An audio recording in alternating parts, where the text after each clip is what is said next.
You're listening to the Kings Road podcast, the pod that takes you on a journey exploring every facet of Chelsea Football Club, from the club's philosophy to why the club plays in Royal Blue, with your host, Joe Tweeds. Hello everyone, and welcome back to another stroll along the Kings Road. This is your host, Joe Tweeds, and today I am joined by a friend of mine, Harry Hayden, who is going to talk us, I think, let's say educate us, on the ins and outs, the transfer window, how the actual agent side of the game works, how really, I suppose, the transfer window functions. I think I noticed, and certainly had discussions with Harry sort of off air in WhatsApp over the summer. There's lots of misconceptions about the transfer window, how things work, how bids work, how contracts work, that entire picture. So I thought I'd enlist someone who actually is a professional in the field and can probably sort of enlighten us a tiny bit on that. So yeah, as I said, I'm having Harry on here. I think at the moment, I think I'm right in saying, Harry, that you're the finance director of Conquest Academy. I think that's something that we can touch upon in a little bit in terms of what that is. And also you're a registered FA intermediary, so you represent players as well. So if you want to give an introduction to yourself, to Conquest, to sort of what you do, and then I think we can kick it off from there. Yeah, no problem. So obviously thanks a lot for having me on, Joe. I appreciate it. Just to sort of fill the listeners in with my background, the easiest thing to do is go back to sort of how I started. Yeah. The same year I started university, so it was 2012, I set up Conquest Academy, myself and my brother. Essentially, we're a performance academy. The whole goal of the academy was to bridge the gap between grassroots football and professional academy football. Also, we set about basically building teams all the way from under 4s up to under 18s at the time. We go all the way to under 23s now, and seeing, can we take players that are maybe very close to being inside the system or have been in the system and now back out? Can we coach them up, mirror an academy protocol, sort of train them as much as academies train them, and then get them back into the system? Which fortunately for us, things went very well. Sort of 3 years in, we originally took 25 kids away to Barcelona for a sports tour. In 2015, we then took about 44, and then it sort of culminated in 2016 with, we took like 5 different age groups away or something mad like that to Barcelona, and there was like 85 of us. My whole coaching team at the time was like under the age of 25. Wow. So you can imagine that was nice and stressful. But like I say, things went really well. A lot of our boys were getting attention from academies, and a few of them we managed to move on to academies, a couple signed scholar deals and stuff like that. As they got a bit older, some of them put pen to paper on pro contracts. What we found was they were either having no representation in terms of agents, or they were having representation that we would probably say is below par, considering the background that we had tried to provide them. As a result of that, we made the decision in 2017 that we would actually create our own agency to go alongside the football academy. So what we did was we registered as intermediaries. We began looking after the players that we had moved on to the pro game, and now sort of here we are 4 years later. We represent mainly players that we have coached ourselves. A lot of our boys we've coached from sort of the age of like 12 or 13, now playing pro football. But also in the meantime, we've managed to pick up a lot of players that sort of been recommended to us, or we've sort of met around the general football circuit and convinced them that we might be the best people to sort of represent their interests. Yeah, I mean, I find that the whole, as you say, sort of the intermediary aspect, the agency aspect, that sort of come from the fact that you've had such a successful sort of academy, as you say, sort of mirroring the system there. Would you say certainly when it comes to maybe your approach to representing players, that because maybe you've coached maybe 95% of them from such a young age, that your maybe approach is a little bit more, I don't want to say moralistic, but maybe you have a slightly different take than some agents who are maybe looking for the commission, looking for sort of to move players for the deal? Would you say your kind of approach off the bat is a little bit more in tune with looking after the players' best interests? Yeah, I mean, obviously, because of the amount of money involved in the game today, you do unfortunately get some bad actors in the industry. You get people that are sort of trying to jump on the bandwagon, and they sort of see players playing well, or they see clubs interested in players, and they think, can I slip in here and can I do a quick deal and make myself some money, which might not always be creating the best environment for the players individually.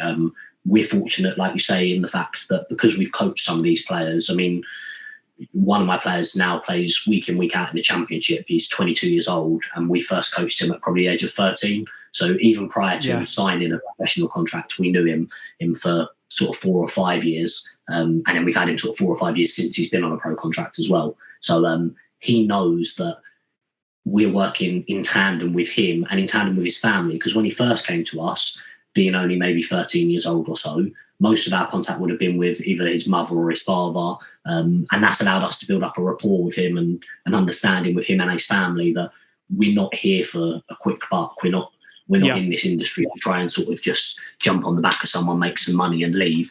We are actually concerned about providing our players with the best opportunity to have a long-term career in the game. This is a little bit off script, but I think maybe prompted from something you've said there, Harry, is there seems to be certainly a trend amongst younger players now to maybe opt for sort of familial or sort of, people who are close to the family in terms of representation.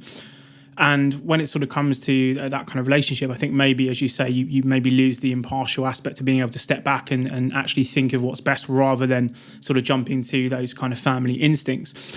Do you have a sort of an opinion on sort of this trend of family representing players and whether it's good or bad, or is it sort of something that you think might continue, or something that maybe you think is not as maybe they're not as able to represent the players as I don't know, use the word sort of what's the word I'm looking for here, as maybe as rational in terms of the way that they're dealing with clubs, etc. So maybe sort of comment a little bit on sort of those kind of family ties that seem to be sort of cropping up across the game. I think you've hit the nail on the head there, really, Joe. What it is a lot of players will opt for family members because, generally speaking, it's normally someone you've known for obviously your whole life. It's someone that you can trust. You've built up a bit of a rapport and understanding with them.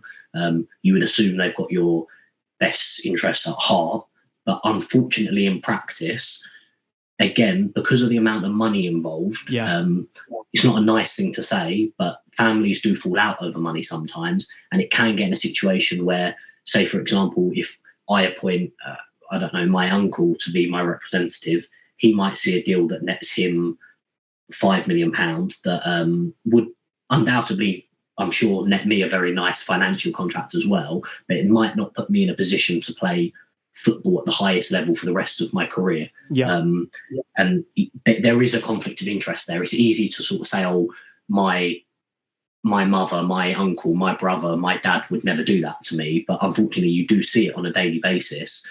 Players are being represented by family members, and whether intentionally or unintentionally, it gets very difficult to separate the emotion from the logical side of things. And listen, everyone thinks I don't have any children, but I'm sure when I do have children, I'll think that they're the best thing in the world. And sometimes you don't want to hear what is facts. If a player isn't playing up to a certain level, or if they're not doing what they're required to do in order to net a move or the move they want, it might be hard for someone to tell them that's extremely close to them. Having said that, it does work sometimes. You see it particularly with very high-profile players. So if you look at people like, I believe Neymar's father has a big say in his representation. I think Messi's father has a big say in his representation. I'm pretty sure Harry Kane's brother has a big say in his representation. And again, it doesn't always work, but at the very, very, very top level, you can normally get away with, I don't want to say less professional, because that's probably insulting, it's probably the wrong word, but you sort of understand. I know what you're saying, the direction I'm coming from is that, unfortunately, at the top level, more's forgiven. When someone like Messi plays at the level he plays at, it becomes easier to represent him, because the reality of the situation is pretty much any football club in the world will pay Messi the maximum amount of money they can afford to pay him, regardless of who the agent is. So, it sort of swings and roundabouts. I think the lower down the rung you go, the more you need a really high quality agent, because that's where they can really add value. In terms of like absolute figures, obviously someone like Mino Raiola, who has a pretty awful rep across the industry, most of these players speak very highly of him, because invariably he gets some exceedingly good contracts, exceedingly good sponsorship agreement, and I'm sure he would argue that no other agent in the world could get some of the contracts he gets. And whether that's true or not is obviously subjective, but the proof is in the pudding, in that he has some extremely high profile players on some extremely lucrative contracts, both for their club and sponsorship wise. And it's not always a case of what looks great from the outside, or oh, it would be really nice to have my brother as my agent, because of course everyone wants to sort of see their family get on. Yeah. Sometimes it is important to appoint someone that has real industry expertise and can add value, because, like I say, some of these agents can add a lot of value. Yeah, the sort of point there is, as you're saying, it's almost like there's kind of an inverse relationship between sort of the skill of the agent, the negotiation skills, the overall kind of business acumen they have, and sort of the profile of the player. I mean, obviously, when you get a combination of as you said, a Raiola or is it Santos? I can't remember who's the big Portuguese agent that has all the clients as well. When you get to that sort of, yeah, exactly, yeah, Mendes, yeah.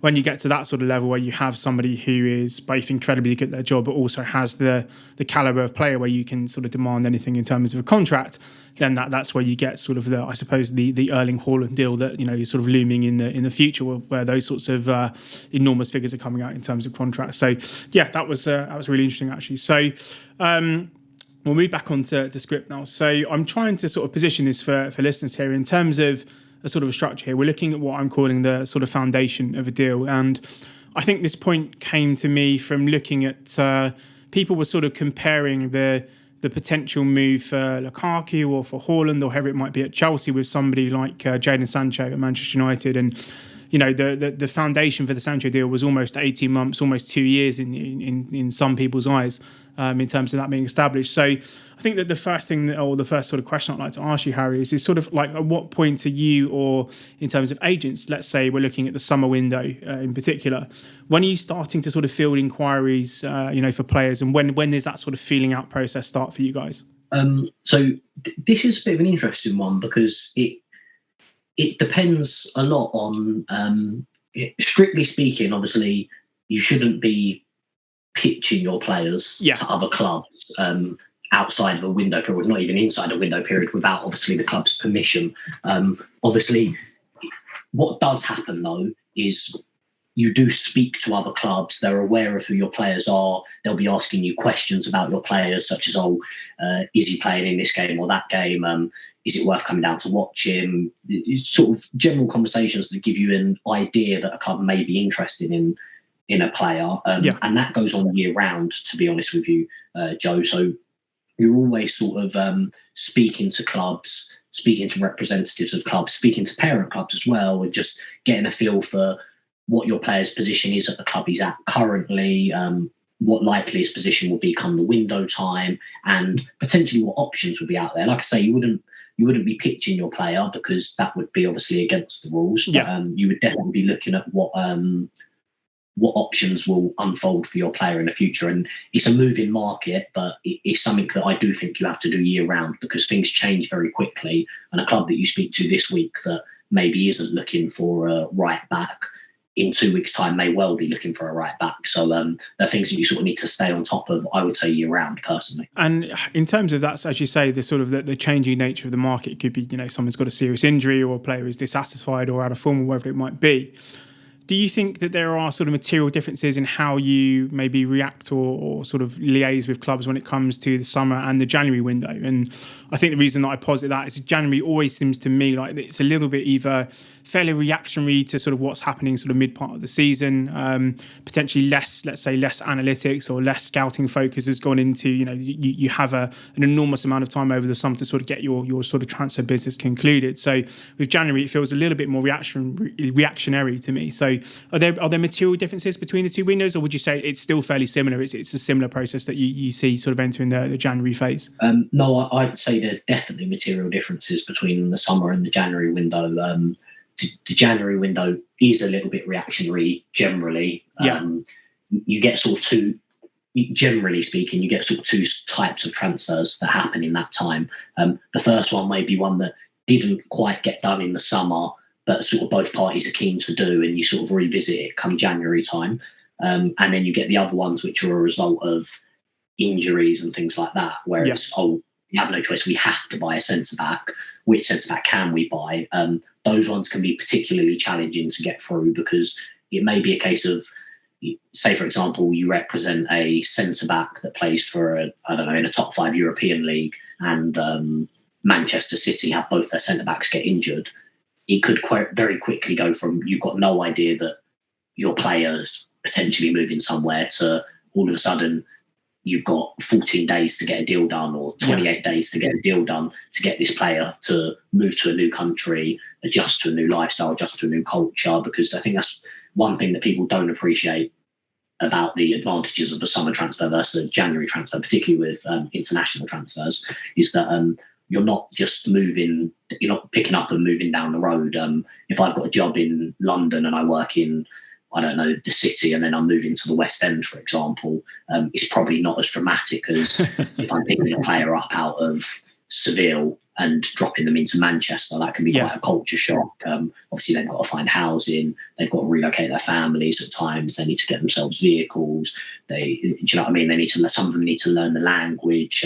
So January is more challenging in that respect. You have a lot less time to sort things out. So you have to sort of really be on the ball and get things done quickly. I do find as well with the January window, and like I said, a lot of it is reactionary, which may not always be best for the player or the club, to be honest with you. I think people do make it. I always find it after international tournaments as well, sort of Euros and World Cups, people make very large decisions based on potentially small sample sizes, which listen, sometimes works out great, don't get me wrong, but sometimes it also doesn't. You know, if you're bringing a player in January that you've only scouted for 8 weeks, there's a good chance that you might have missed something as a football club about what you want that may be important. And I mean, there is that sort of stigma around the January transfer window that less good transfers happen in January than do in the summer. I don't know if that bear out in the data, but I know a lot of people do think that. Yeah, that definitely makes sense. And I think, as you say, the reactionary nature of it, the way that, I mean, you could be heading into January, the last week of December, and then both of your starting centre-backs drop down. Then all of a sudden you're scouring the market for a centre-back who can maybe carry you for the second half of the season. I think the point you mentioned about sort of the cultural fit of moving mid-season, etc. I think that's something that probably a lot of people don't necessarily consider, specifically if you don't speak English or you don't speak the language of the country that you're moving to. Maybe the footballing culture and the culture in general is almost kind of night and day compared to where you were as well. And those adjustments, it's difficult for players to maybe make that adjustment. I'm thinking a little bit in terms of Branislav Ivanovic here, who didn't. I don't think he even played, did he, when he moved over from January? Sort of didn't play for 9 months almost in terms of making that adjustment, and then obviously went on to have a stellar career. But not every January move would be that extreme. But I think in terms of that fit and adapting to the new league, the culture, whatever it's going to be, that point is very, very interesting there as well. In terms of those sort of considerations that you're making, so sort of in terms of looking at sort of the players that you have, how much are you sort of as an agent looking kind of on behalf of the client and saying, looking at the club and thinking, does he fit there? Is the culture right for him?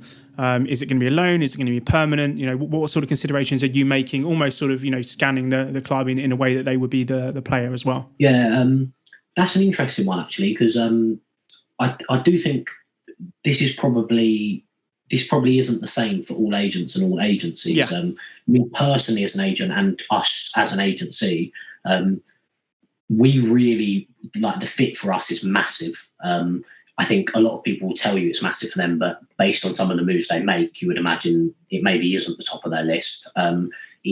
You need to put a player, it's extended now because of medical science, but generally speaking, a football player has got maybe 10 to 15 years of sort of the bulk of their career, the earning part of their career, let's say, and making wrong decisions, whilst it isn't completely detrimental, and obviously no one can make every decision perfectly, you are limited in how many of these decisions you get to make. I mean, if you say that the average career is 12 years, players might only sign 3 or 4 contracts. So if you go and move a player on a permanent deal, 4-year or 5-year contract to a club, and sort of they get stuck on the bench for 2.5 of the 5 years, and then now they've got to maybe take a drop down a level because no one's really seen them play for 2.5 years, they haven't really got any match fitness, and they're unsure of them. It can cost a player not only financially, but it can cost them in terms of sort of their legacy as a football player, their position societally and stuff like that. It's not as simple as just we can chuck this player here and because he's good, he'll do good. It's not as blunt as that. You can't put a sort of square peg in a round hole. So for us, fit is massive. The loan versus permanent question is interesting. Again, Chelsea's probably quite a good example in that respect of what they did with other than the obvious, what they do with the sort of loan army. Interestingly, what they did with Kovacic and what they've done this year with Sal from Atletico.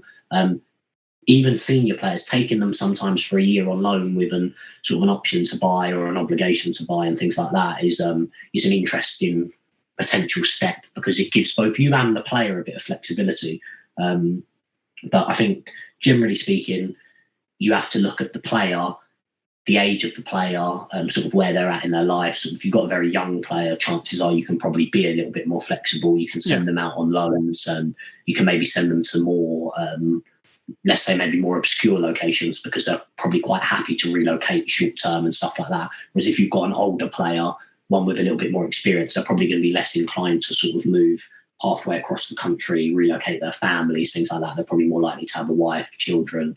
So I think it's player dependent, but I think the main thing for me there, the main consideration for us when clubs contact us would be, does my player fit here? Does he fit with the culture of the club, the culture of the manager, which are both important, but maybe the culture of the manager, you would imagine the culture of manager would be very important, but obviously managers' tenures particularly in England over recent years has been very short. So it's also whether they fit the culture of the club, as in who are the club likely to appoint if this manager falls out of favour.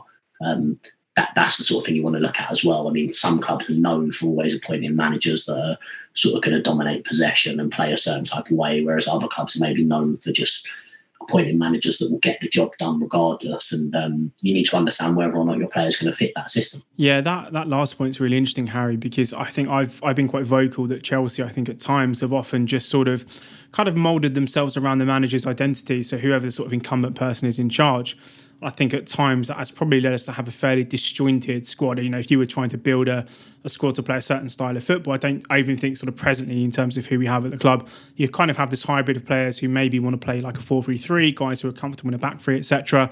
So as you're saying, in terms of looking at sort of the fit and the culture, those clubs who maybe have a stronger, let's say, identity or maybe a philosophy running through the club in terms of how they play, the sort of style that they have, etc. I think that probably makes it easier for you as an agent to say, okay, you know, even if the manager's not here in 2 years' time, I can see sort of the way the squad has been built, how he fits in there long term, etc. So it's interesting that maybe when you're looking at Chelsea and probably some other clubs who maybe kind of appoint at times diametrically opposed sort of philosophical managers, jumping from like a Mourinho to Conte to Sarri to Lampard to Tuchel. I mean, there's not a lot of sort of common thread there in terms of how these managers want to play. So I think, that's a really interesting point that I think, again, not many people would have considered when you were actually, on the agent side of it, looking at that sort of fit there as well. In terms of the sort of the dynamic of the move, if you have a player who is, I'm not going to say unhappy, but maybe they want to move up a league, or maybe they are the ones pushing for the move, how does that affect sort of the dynamic between you and the club, and what sort of different things are you doing? And if it's the player who's really sort of looking to push for the move to happen? This is quite an interesting one, because it's like you say, essentially the players are contracted to the club. So it's not as simple as just going. It's different when you're Cristiano Ronaldo at Juventus and you say, I'm maybe not going to come in unless the transfer goes through, because you're in a position where, one, you can afford to do that, and two, you probably got the sort of cachet across the whole of football to be able to do that. Whereas most players aren't in that position. If they want to leave a club, it shouldn't change the dynamic too much, in that I'll always be telling my players, one, remain professional. You train every day, you train well, you train hard, and two, managing the players' expectations about what's possible, because you will get a lot of people will come in and they'll say, oh, sort of, if you sign with me, I can get you this move, I can get you that move, and a lot of things sound excellent, but it's whether or not someone can actually execute on that. It's all well and good saying, I can sort this move, I can sort that move. At the end of the day, these players are contracted to football clubs, and it's not always as simple as just, I want to leave, so I get to leave. So what I would say is, it's about, one, managing the expectations of the player, but two, also liaising with the club, having a good relationship with the club where you can say, listen, either the player isn't happy here, or we think the player can move up a level, and understanding how you can almost get a mutual win for player and club. So particularly in the case of maybe a player wanting to move up a level, if you've got the relationship with the club that you should have, assuming you've got a player there, it may be a case of saying, look, the player's done an excellent job for you. He's always been a professional. We feel we can sort of net a transfer fee in this sort of range. That will see you guys make a healthy profit. We may also even have another player that is potentially available that could step into that player's shoes. You want to create a situation where no one's losing out of the situation. Everyone feels like they're coming away from the situation happy. Listen, maybe it's not exactly what they want. I'm sure most clubs would obviously like to keep players that are doing well. Yeah. But a lot of clubs are also happy to take a profit on players. And no one wants to keep a player that's unhappy. Yeah? If a player's not happy at a football club, generally it will affect things at the training ground. And if you're not using a player anyway, do you really want to be paying their wages? So it's a case of, like I say, framing it so both the player and the club know, listen, we're working towards the best solution for everyone. We're creating a situation that's mutually beneficial here. It's not a case of let's throw a tantrum and get ourselves out the door, Yeah, if only that was the case for some players, I think they'd be a little bit happier. Yeah. So I think sort of kind of coming towards the end of the first section here, and there was something before we started recording that you said that really sort of resonated with me, and that was that, not that I expect you, Harry, to have your feet up, until January, and then, sort of feet up until the summer after the window. But I was going to ask, what is the role of the agent kind of in this process? And you use the word networking, and actually, when people ask you, you're kind of constantly busy rather than sort of, obviously, maybe when you're actually negotiating a deal, you're busier, but you are constantly busy in terms of throughout the year. So do you want to touch upon that sort of networking point and sort of in terms of busyness throughout the year, kind of what your sort of schedule and calendar looks like for people? Because again, I mean, even myself here, I didn't kind of realize you were as busy sort of through the year, sort of pre-window, etc. Yeah.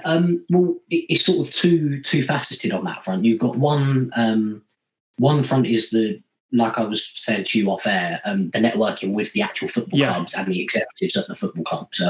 That's sort of a year-round process. That's a case of arranging to go to games, arranging to meet clubs executives, just having general updates with them, sort of where our players are at, where we sort of see them over the next 6 months, 8 months, 10 months, maybe sometimes conversations with first-team coaches or managers about suggesting maybe what a player needs to do to improve in the situation he's in, or how a player's been doing well, and sort of how the manager sees the next 6 months panning out. And in that time, also potentially building out that network. It may be a case of when you're attending lots of matches, when you're speaking to lots of executives, naturally, as any walk of life, you get introduced to more and more people.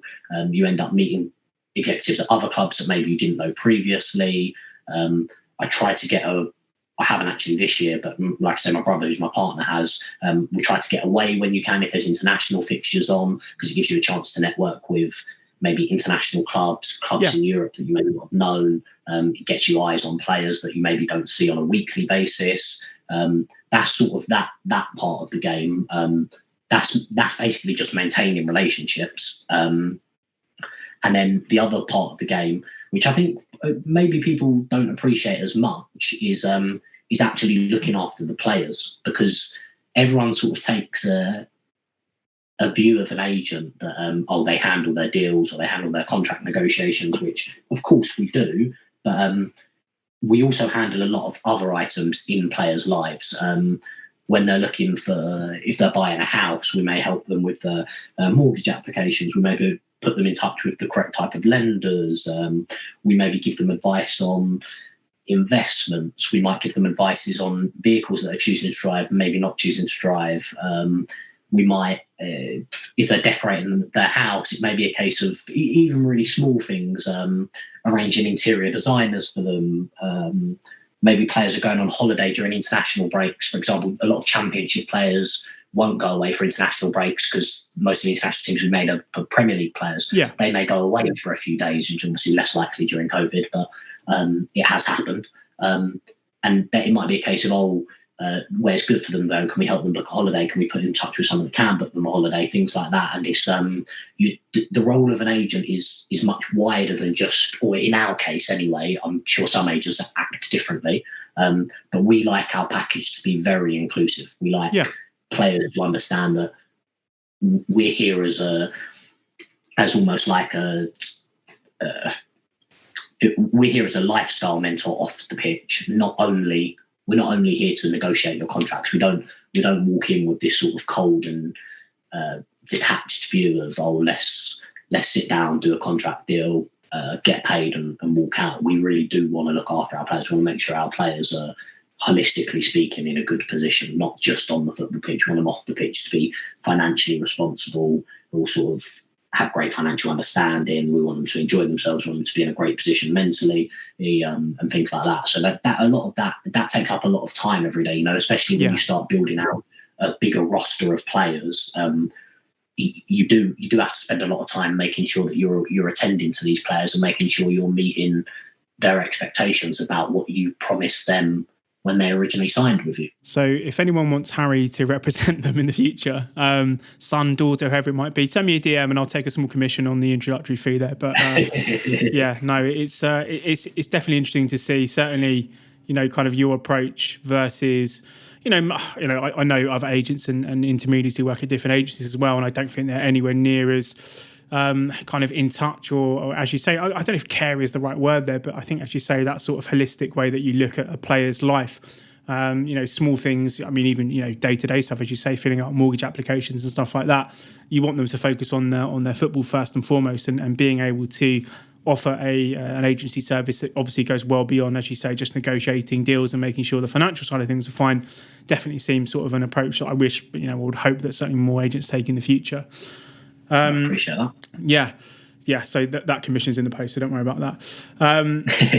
So the last thing really on this first section here, and it's probably, again, maybe something that is, I don't know, maybe sort of in people who sort of work in the game or sort of surround the game as well, that maybe they know. But in terms of sort of general fans, what would you say, if you could maybe pick one out of the hat, what would be your sort of biggest misconception that you think that the general football fan has? Let's say, before the yellow ticker flashes on Sky Sports that a bid has gone in or whatever, what is sort of the biggest misconception, would you say, transfer bid going in, for example, that most fans have that you'd like to maybe correct? I don't know if this would, I don't know if this is exactly sort of maybe the answer you're looking for or not, but I think there's maybe a little bit of a misconception. I go to a lot of games. I'm a massive Chelsea fan, as you know, Joe. Yes. And I go to a lot of games, and you sort of hear conversations, and it almost beggars belief sometimes. It's the way people sort of paint deals as being extremely easy to do, or agents manager. Maybe not. But it's Football Manager. They're sort of like, it's easy. Just pay him the 100 million and give him 150 grand a week, and it's all sorted. And it's not really quite as simple as that. It's not easy, and I think a lot of people think that maybe agents aren't needed in these processes. But like I said to you, at the top end of the game, you probably can get away with someone who maybe doesn't have as much experience, because, like I said, you can demand a lot of stuff you want, but I often see sort of, I think Gary Neville's been an advocate for quite a long time of, he's not the biggest fan of agents. He thinks you should maybe appoint a legal representative and then, and you should do a lot of these things yourself. I would argue that might be a little bit easier for Gary Neville to do, considering he played at the top end of the game under Sir Alex Ferguson at Man United. He was maybe in a position where he could get away with not having the most sharp representation. And listen, it seems like he's quite an astute businessman outside of football anyway, so maybe he was astute enough to handle those things himself. But a lot of players, like we were just talking about, football needs to be their main focus, and it has been their main focus. A lot of these boys, since they were sort of 6 years old, and girls even, since they were 5-6 years old, all they've really known is the football pitch. So then asking them to come off the football pitch, walk into a boardroom and have negotiations that they maybe don't have the experience to do. I mean, like, my job as an agent is to know, if I'm moving a player to Chelsea Football Club, is to know what other players at that football club are earning. So, for example, someone may come to Chelsea and they may be offered £100,000 a week, and they might think that's a really good deal. But if everyone else in the dressing room is on £400,000 a week, then it's probably not a great deal. So there's a difference between sort of things being, I would say they're simple. They are relatively simple. They're not. We're not dealing with extremely complicated processes here, but they're not easy. They're not things that take 2 minutes. Not things you can make quick decisions over. And I think some people think that these items get crossed off quicker than they actually do. I think you touched on it sort of with the Jadon Sancho deal. I don't think everyone realised that deal was set up sort of 18 months prior to Jadon Sancho ever coming to Man United. And I think the Bruno Fernandes deal, from my understanding, was nearly 2 years in the making as well, prior to him moving from Portugal to Manchester United. So these aren't things that just happen sort of overnight and over one phone call. It's not quite as simple as that. So that would probably be my thing that's my biggest misconception, the idea that these deals are easy to do. They're not easy to do. There's quite a lot of complications that people maybe don't see. Yeah, I think some of the discourse around Chelsea, bidding or not bidding for Erling Haaland, I think that was probably the breaking point for me. I'll just pay 140 million, just give him like £1 gajillion a week. Like, it's really simple to do. I think, as you say, that might be one of the most complicated deals that's going to happen in football in recent memory. And the way people thinking that was going to be concluded in sort of a 10-day period. Yeah, that was certainly probably the breaking point for me there. And I mean, just sort of touching on that as well is what a lot of people maybe don't understand, which I think this may play out or it may not play out. But I think Mo Salah is up for a contract renewal potentially at Liverpool in due course. And sort of reading between the lines, I don't have any sort of inside information on this at all, but reading between the lines, it looks like he's on maybe £200,000 a week, but he wants to be earning the same sort of money that people like Kevin De Bruyne and Jack Grealish are now earning at Manchester City, because he feels like he's one of the best attacking midfielders / forwards in the league, which I think most people would agree with. Liverpool have a decision to make about. They have a wage structure. It is quite a strict wage structure at Liverpool for their first team, and giving Mo Salah that sort of money would break that wage structure, and it would potentially see people like Van Dijk come back to the table and say, well, I also want that sort of money. Maybe Alisson coming back to the table and saying, I want that sort of money. And it changes the whole business model of the football club. So it's not as simple as just saying, oh, we just pay this player X amount. Well, if we pay this player X amount, then we're setting a precedent for what we may have to pay other players. And hence, it's not quite as simple as that, which is where, again, an agent understanding the business model of a football club and also what other players in the changing room are earning, it is a major advantage. It's an edge in negotiations that perhaps less experienced heads may not be able to offer insight on. Yeah, it's a really good example with Salah there. And again, when we're talking about maybe trying to run a football club in some sort of semblance of sustainability, looking at Barcelona and Madrid and sort of the money problems that they're having in La Liga, you can't just start smashing the wage structure and then hoping that nobody else, as you say, nobody notices that Salah's got double the money he's got coming in, etc. Yes, I mean, it's definitely a point that I think, again, eludes probably the majority of fans when it comes to, as you say, those sort of pub-esque conversations when it comes to offering players new deals. And it's a nice segue actually into sort of the contractual side of the game here. So I think, again, what you're saying, that I'll just pay him 150 grand a week, I think that really simplifies the amount of different kind of things that are contained within a contract, particularly, as you say, at the higher end, the image rights, all that sort of stuff. So when we're looking at sort of, a successful contract from your perspective, wages, bonuses, clauses, image rights, all that sort of stuff, can you give people sort of an idea of maybe the complexity? I'm not saying it's the most complex thing in the world, but sort of a degree of the complexity, the different sorts of things that can be contained within a contract, what sort of maybe points are contentious or sort of, blocking a deal from being done, etc. So maybe outline some of those things. I think it would be interesting for people to know that it's not just the salary and maybe an appearance fee or something like that. Yeah, so you've got the sort of interesting thing is you've got, assuming you've agreed on a transfer fee, or let's imagine it's free transfer, for example, and now you're just negotiating the actual terms of the contract.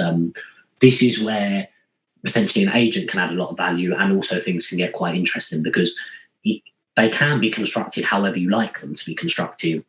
Generally speaking, they can contain whatever clause you want. I mean, I've heard of some crazy clauses being in contracts. I think, again, no inside information, but I think I read one time that Ronaldinho had in one clause of his contract that he wasn't allowed. He was allowed to go out clubbing on Friday and Saturday evenings because he really enjoyed partying, and he didn't want to be restricted by the club in that sense. Hence, so sort of how accurate these things are, you never know. But yeah, technically speaking, you can include whatever you want in a contract. But the sort of the base of it is the first thing you're looking at is the wages. Can you agree on a set of wages that both you and the club are happy with?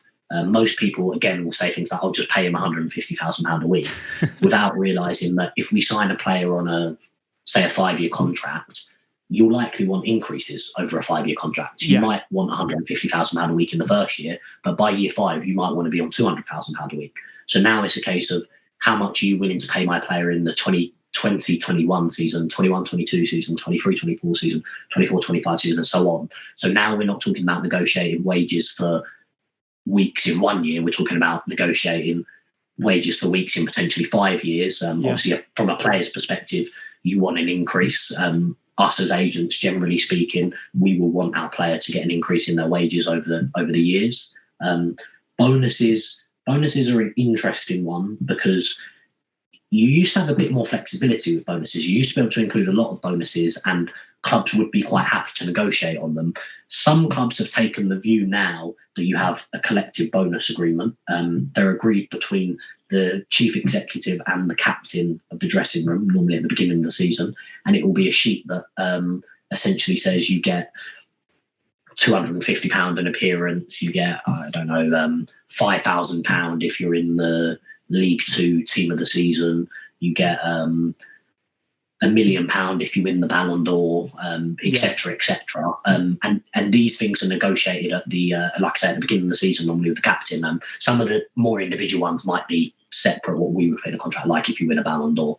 But things like team of the season and appearance bonuses are generally put into a collective bonus agreement now, which everyone at the club gets, which, to be honest with you, that suits the club better than it suits an agent or a player, because what they do is they create a blanket bonus scheme for the entire club, and it's normally the average. So if you're one of the better players in the dressing room, you probably lose out on these bonus agreements, because whereas previously you might have been able to negotiate £350 a week appearance bonus, you now may only get £250 a week because you've got the average of everyone in the dressing room, basically. But like I say, you do still get, clubs will still negotiate individual bonus agreements, but a lot of them do have collective ones as well now. Now that's not that unusual. You particularly see it lower down the road you go. So like the higher up you go, obviously clubs have more resources, generally speaking, so they're willing to negotiate individual bonus schemes. Whereas obviously the lower you go, your sort of League Two clubs, your League One clubs, maybe even some Championship clubs, they'll just want to have a set bonus agreements for the entire squad.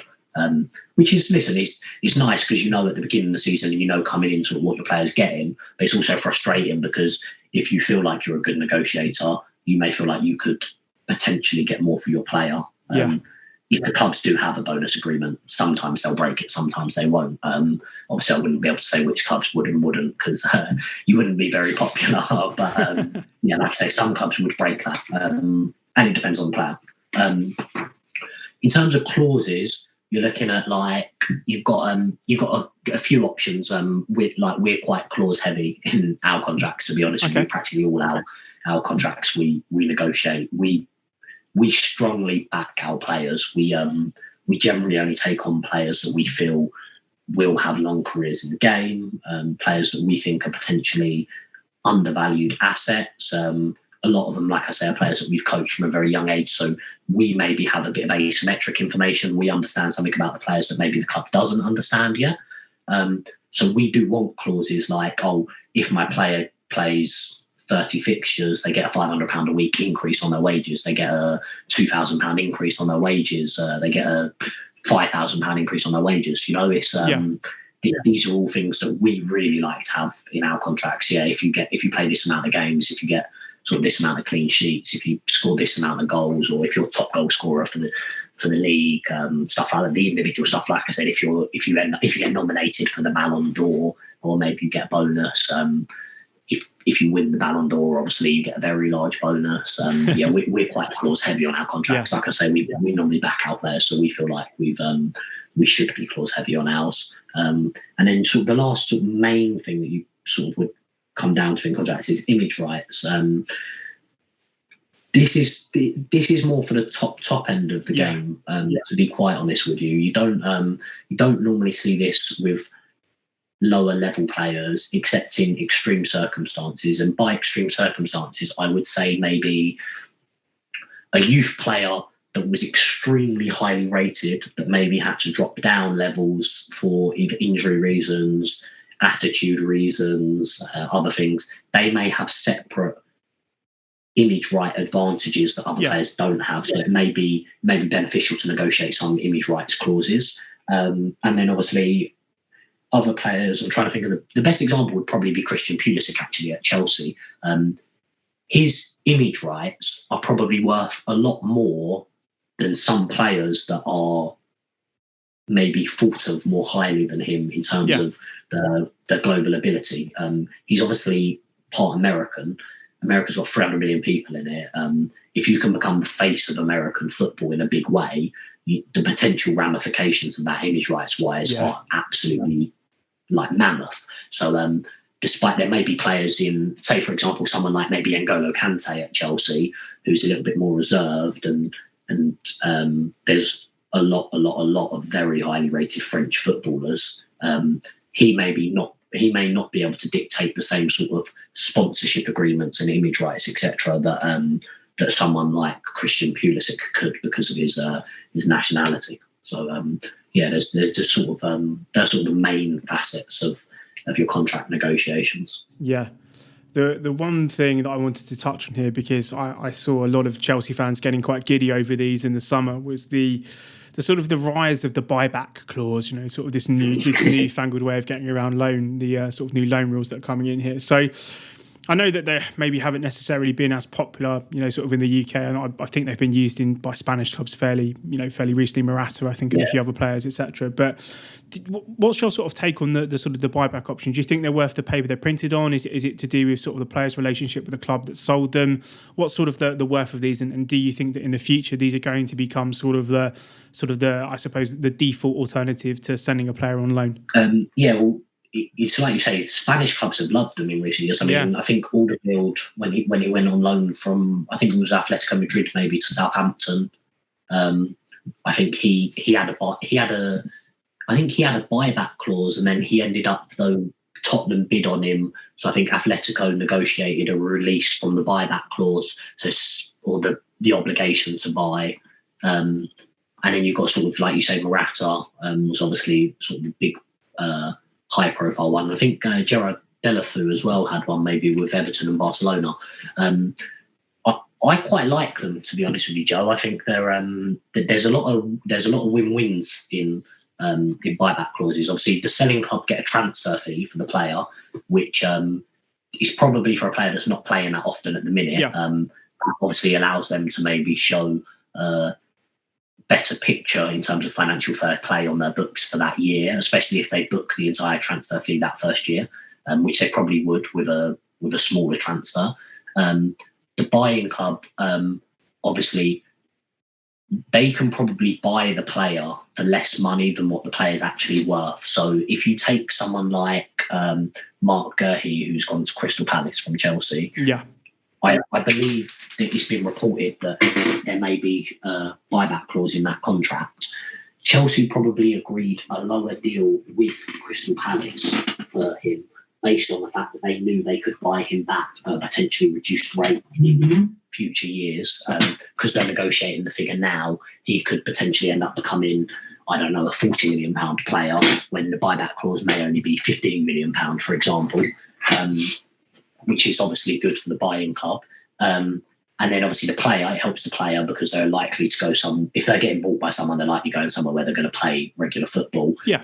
That may even include a pay rise as well, because if they're not playing at their parent club, it may be a case that they're going to be a first team player that they'll get a slight pay rise as well, which is always nice, obviously, for the player. But the only thing I would say is they're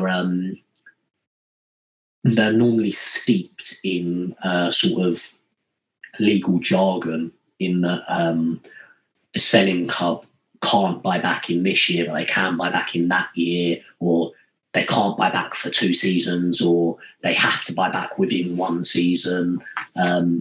And like, if they buy back after 1 year, it's 5 million euros. If they buy back after 2 years, it's 12 million euros. If they buy back after 3 years, it's 20 million euros, for example. So they can get quite complicated. And because they're commercial agreements and potentially complicated, I think you are right in that I don't want to say they're not worth the paper they're written on. Yeah. But you do need a good relationship with the club to be sure that there's not going to be any fighting of it, because you do see it, particularly with big transfers in football. Sometimes clubs just go ahead and do things, and then it's like, well, okay, fine, take us to the Court of Arbitration for Sport, and we'll sort of take our luck there, or take us to a tribunal. We'll take our luck there. Do you know what I mean? So you do have to be careful that you do have the relationship with the clubs, that you're sure they're going to honour what they said they were going to honour, because you do unfortunately get in a situation where sometimes it's more beneficial for them to just sort of say, no, do you know what, we're just not going to sell the player to that club, we're going to sell it to another one, and we'll see what the Court of Arbitration for Sport says about it. Yeah, it's. I think that these, for me, I'm kind of in sort of the wait and see phase for buyback clauses. It's almost like the first time Chelsea tried to use one is going to sort of establish the benchmark. I said, I don't know, maybe I'm being a little bit facetious in terms of saying that they're completely worthless, but when you look at somebody like maybe a Tino Livramento, who's obviously doing incredibly well at Southampton, somebody that I imagine Chelsea would at some point attempt to buy back when that that kind of process starts or kicks off. I think that for me will be sort of the kind of the benchmark for how useful or what sort of the utility are in these particular clauses. So yeah, I think I'm in the sort of wait and see camp for those there. Just touching on that, just like sort of very quickly, is I think what you've sort of said there is the utility of these buyback clauses is probably not going to be in the buying back of players. It will more than likely be, like if you take the example of Tino Livramento, let's imagine Chelsea have a buyback for the amount of £20 million. I think what you'll see clubs like Southampton pay their way out of the buyback clause. So they will negotiate some fee between the buyback amount and what they paid originally. And they'll essentially buy the clause out of the contract, if that makes sense. Yeah. Because the parent club might also think, how easy is it for us to enforce this? Listen, they are legally binding contracts, so technically speaking, they shouldn't have any issue sort of enforcing them. But obviously, in practice, as you know, things can change, and clubs can be a law unto themselves and do what they feel is right, regardless of what's being said by governing bodies or by other clubs. So I think the utility of them is going to be essentially whoever puts the buyback clause in the contract is leveraging their position for slightly more money than maybe what they sold the player for originally. Yeah, that's I should say that. I think that's going to be a very interesting point as well, because if for example, let's say Chelsea, Livramento develops, but maybe there's not a position for him. Can they buy him back for that particularly low fee and then sell him for 45 million the next day, for example, just generate a massive profit on the player? Whereas somebody, as you say, like Southampton, if they could try and negotiate to buy out that deal when he does eventually leave there, then obviously, kind of taking in the full profit for them. So, yeah, that's certainly another ramification of these I certainly didn't think about when it comes to the buyback clauses there. Hey, Lana's Blue listeners, this is your friendly editor, Jake, jumping you into the ad break real quick. It's a great discussion between Joe and our friend Harry here. Awesome insight into agency. Stick around. So much more cool stuff to come. I think I'm going to label this section, I think, the why don't we just chuck a bid in, which seems to be one of my favourite things that comes about here. So we're talking a little bit now about sort of the transfer bid itself, and I think the process of getting to a transfer bid. I think, again, to sort of borrow the football manager, FIFA kind of analogies from earlier in the conversation, I think people think that, clubs, they don't talk and then, an email comes through from Marina or whoever it might be. We've bid £40 million for X, for player X, for example. let's bring this back here. So before, let's say, an official bid comes in for a player, what sort of conversations are you privy to? What is the player privy to? What is sort of the discussions between clubs before that official bid is made? Because again, I do see people making the leap that, you know, we just throw bids at players and then that starts the conversation. I would imagine that there's a process that leads to an official bid being made. Yeah, so the idea that people just chuck random bids in, to me, is alien. I mean, I'm not saying it doesn't happen. Obviously, I've not dealt with every football club in the world, but generally, my experience is there's never just let's chuck that bid in. It normally happens one or two ways. If the club bidding for the player knows the agent, they will normally ring the agent and they will say, "We're looking at X player, we think in the range of this sort of figure, what do you think?" And the agent will either already know what the parent club thinks, or they will need to have a discussion if it's sort of come out of the blue, and they'll say to the club, "Listen, I'll notify the club to let them know that you're interested at that sort of money, and I'll get back to you," or "You're crazy, you're never going to buy the player for that figure, we think he's worth more this figure," or "Oh, you're not a million miles away, but maybe we need to sit down and have a conversation about how we can come to a better agreement." If the club potentially bidding for the player doesn't know the agent, though, what they'll normally do is they will contact the club. So, for example, maybe Chelsea will contact Borussia Dortmund, for example, and they'll say, "We are interested in Mr. X.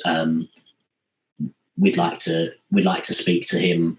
We think in the range of this figure." If the club feels like that figure is in the range of where they need to be, they will normally just pass. They'll have to notify the agent anyway. Like as in regulations wise, they need to let the agent know that a bid has come in for the player. They'll generally just pass the details on to the agent and say, "Oh, Chelsea have put a bid in for your player. Listen, they're bidding this amount. We think he's worth a bit more. Will you have a discussion with them?" Agents take two tacks here. Some agents don't like negotiating the transfer fee for clubs. They just don't think it's their responsibility. They think that that's a matter for the clubs, and their responsibility is the personal terms between the player and the club. So they will say to the club, "No, you negotiate with them about the transfer fee, and if you're happy with it, brilliant. If you're not, then don't. We'll negotiate at the same time about personal terms to see if we can agree personal terms, assuming that's okay with you guys." And generally it will be. We as agents and agency, we like to take quite an active role in the transfer figure as well, because you can get quite creative with these things, Joe, in terms of maybe uplifts if the player plays a certain amount of games. We might have a better understanding of, particularly if, say, some of us are bidding for a player at a club that we maybe have more than one player, we might have a better understanding of how the management structure at that club works. And we might say, "No, they're not going to accept a figure like how you're offering, but they might accept one that sees them take a 20% sell-on fee and also an additional £10 million if the player plays over 30 games this year," for example.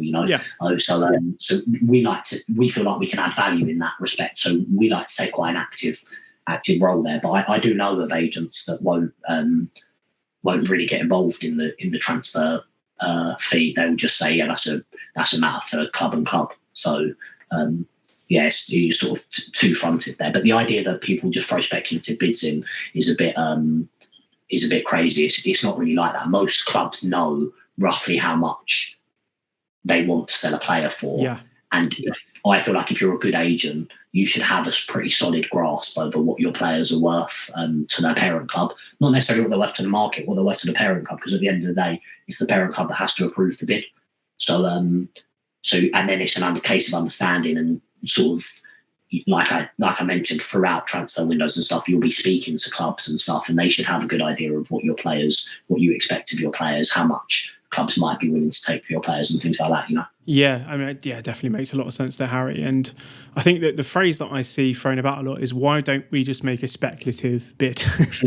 The speculative bid, yeah. So I think from what you're saying there is that it would take a very rare case, almost like a club bidding in the blind, almost, in terms for a player. So sort of this notion that a speculative bid of, let's just chuck a £60 million bid at West Ham for Declan Rice, for example, those sorts of things are very unlikely to occur from what you're saying. Yeah, do you know what it is, Joe? It's very rare that you get to official bid stage unless you're very close on figures. So if I know West Ham will take 100 million for Declan Rice, a club might come in with a speculative bid of 92 million, for example, or 85 million plus a player they think's worth 10 million pound, for example. But it's not going to be a case of Karen Brady hasn't got an email inbox full of people saying, and I'd like to place an official bid of 55 million pound for Declan Rice. A special filter for Declan Rice emails. Yeah, like she would just delete the emails. It's just you're not sort of you negotiate these things in pretty good faith. The football industry is a pretty small industry.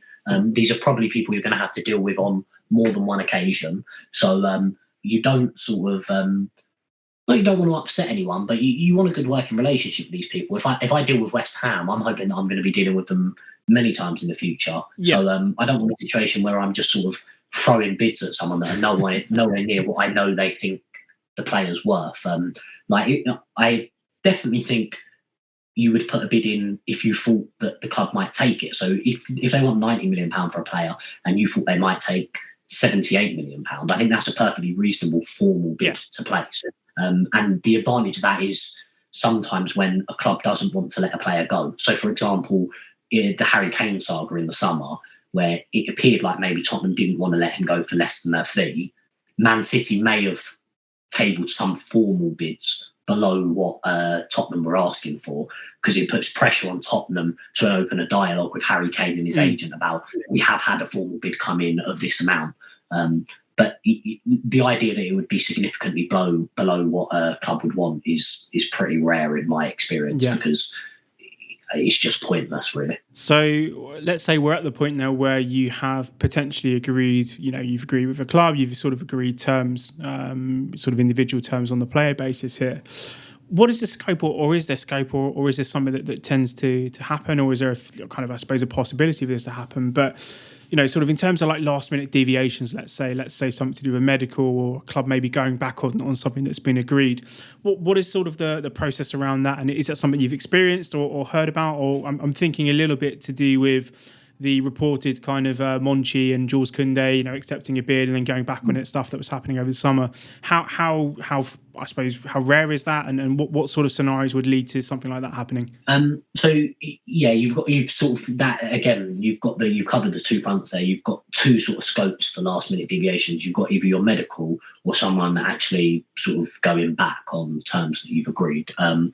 The medical one it's less common, because obviously you would hope that professional footballers are in peak physical condition, but it's definitely not unheard of. I know of players failing medicals.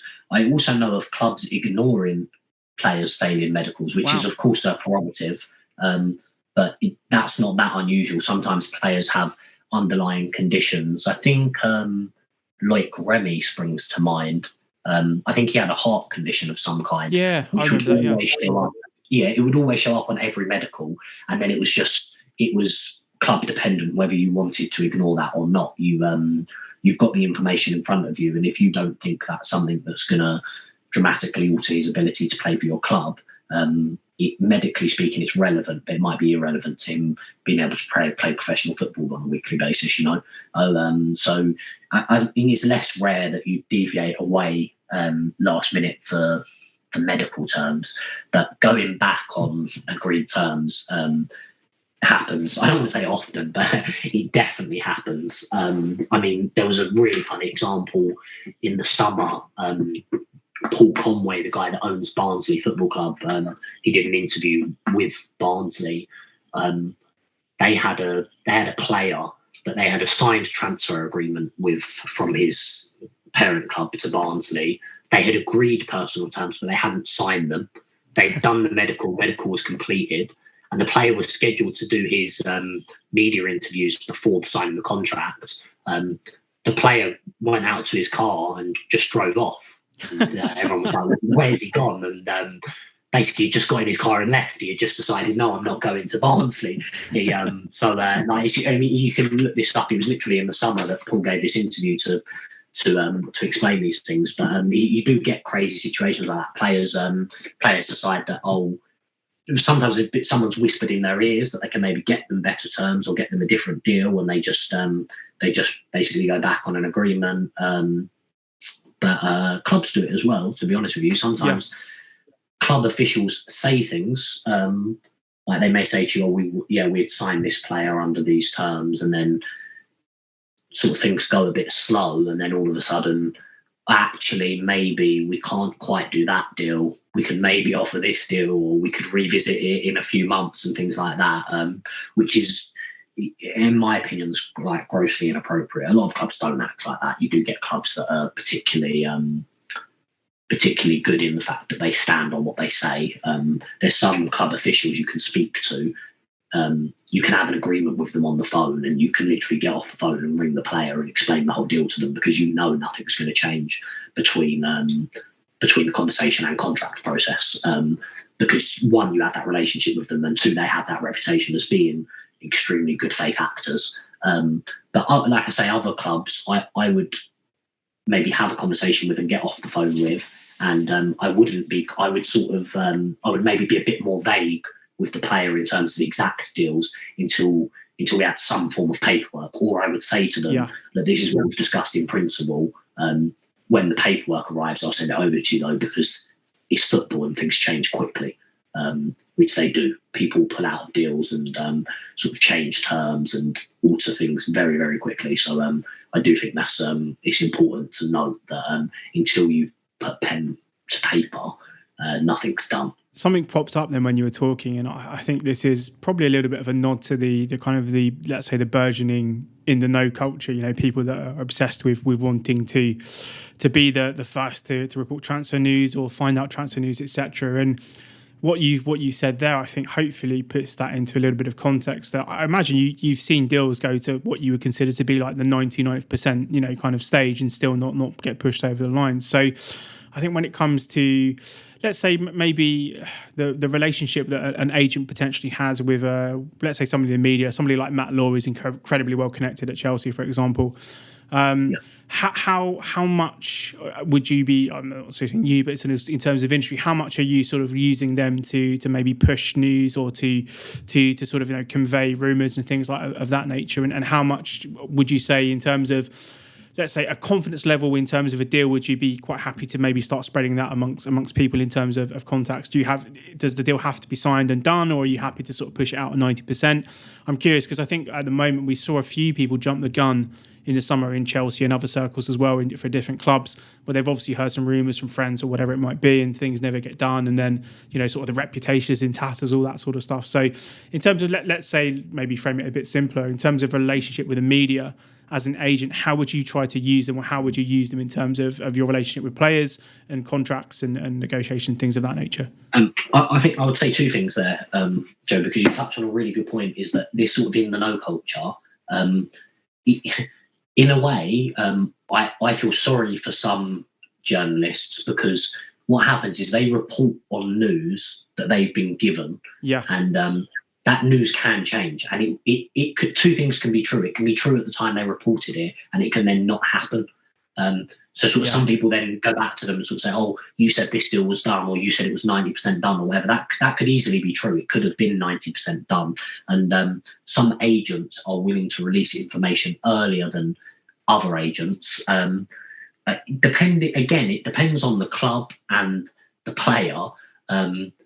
Whether or not you would release that information earlier than at other stages. There's some clubs that you may want to wait until you've got pen to paper in order to sort of announce the deal, or maybe text some media contacts and let them know that this deal's done. You can report on it, sort of 100%. And there's other clubs where sort of you may not have even had the medical yet, and you'd be saying to people, "It's a done, as in we've done the deal. It's agreed at all ends, and no one's going back on it." So that can be a case, and I do think it's important as well to have reasonable media contacts, in that, one, you can get that information out there, and two, that sometimes they can be useful in, like you say, don't want to say leaking rumours because it sounds like you're sort of giving misleading information, but yeah, sort of giving information. Yeah, exactly. But yeah, they're probably better positioned than say I am to distribute information on a large scale. Yeah. So if I maybe wanted to get a message out there from one of my players, maybe a case of we speak to someone we know in the media and say, oh look, would you be interested in doing an interview with the player, and maybe because he wants to get this point across or whatever, and that is important. Yeah, I'm thinking back to there was a string of stories. I think they were via Matt Law, weren't they, from Declan Rice, his representatives. Obviously, he was kind of angling a bit for a move, and he was sort of using Matt to sort of get across some of his points about wanting to play Champions League football and move on to the next level. So I think I think you're right. It's very interesting in terms of how that works, and maybe sort of the rumor mongering isn't the right way to do it, but I think, as you say, putting across some information that is probably pertinent or important to your client. It could be, again, in terms of maybe their ambitions or whatever it might be, but getting that out there is obviously going to be a bit easier via a journalist than it would be via just on social media, whatever it might be, the other avenues that we have these days. Let's move on to some specific Chelsea stuff. And I'm curious to pick your brains on this, because I think in terms of Chelsea's kind of post-FIFA loan rule strategy, we'll call this section, the post-loan army strategy, we'll call it. And I suppose with this sort of new FIFA regulations that are coming in, or certainly on the horizon at least, to combat what they call player hoarding, which I think basically was directed at us, even though I remember reading somewhere that Parma had like 90 odd players out on loan at some point, or something absolutely ridiculous. Yeah, I was going to say there was an Italian club. I couldn't remember who it was, but there was an Italian club that had even more than Chelsea, surprisingly. Yeah, they made us look like amateurs, which was quite funny.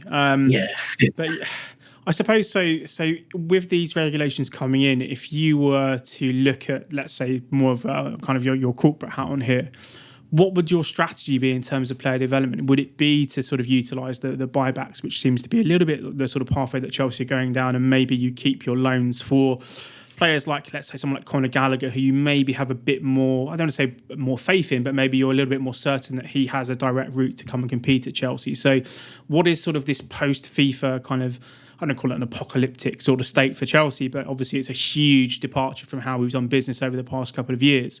If you were to, you were reporting into Mourinho or Petr Cech or whoever it might be, what would your new strategy be for Chelsea in terms of player development? Because we know that it's very difficult for players to walk into Chelsea's first team from being an academy player. They probably still need that step, that loan, that additional, adult football experience, for example. So what would your kind of Chelsea strategy be in this instance? So I think this is really layered. Chelsea have got a little bit of a difficult situation on their hands, because they're getting sort of attacked from three angles now. They've got initially Brexit has altered the way clubs can operate with international transfers for players under the age of 18. Yeah. Which definitely affects clubs like Chelsea, because they have the financial firepower to bring players in under that age. That's one thing definitely that's altered it. You've got the FIFA regulations on the horizon, which are definitely also going to be an issue. And then you've also got the fact that they're a little bit a victim of their own success, in that with players like Reece Mount are two great examples.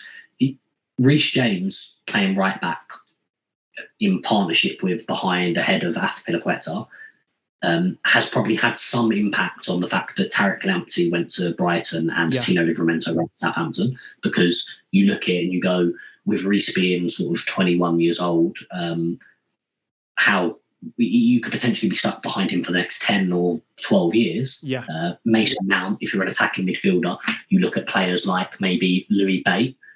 He might have looked at it in the summer and thought, am I going to end up getting stuck behind Mason, behind potentially Conor Gallagher, behind potentially Billy Gilmore? Yeah. And hence made the decision to go to Leeds. That's a separate problem for Chelsea. That's going to be something that causes them a little bit of a headache in terms of holding on to players post 18. I think under 18 they'll still be fine, because Cobham as a sort of cohesive unit is incredibly impressive. They do an incredible job of nurturing young players and turning them into very, very good young footballers. If you look up and down the football leagues, there's a Chelsea presence in a lot of football clubs. Yeah.